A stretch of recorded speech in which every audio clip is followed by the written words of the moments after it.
Welcome to the Circuit de Barcelona Catalunya for the Spanish Grand Prix.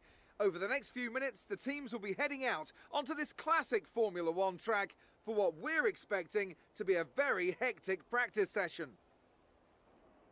A warm welcome once again to the man standing beside me in the commentary box for this session, Anthony Davidson. Hello, Ant. Excited to get underway? Yeah, absolutely. I always look forward to seeing the cars get out there on track.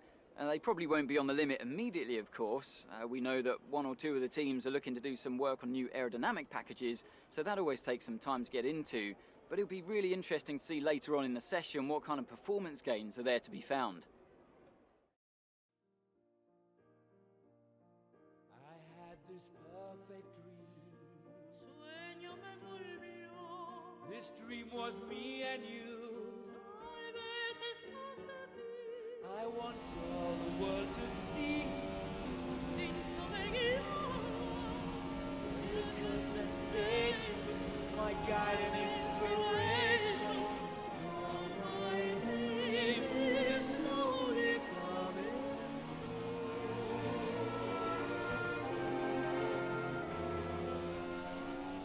There's a gentle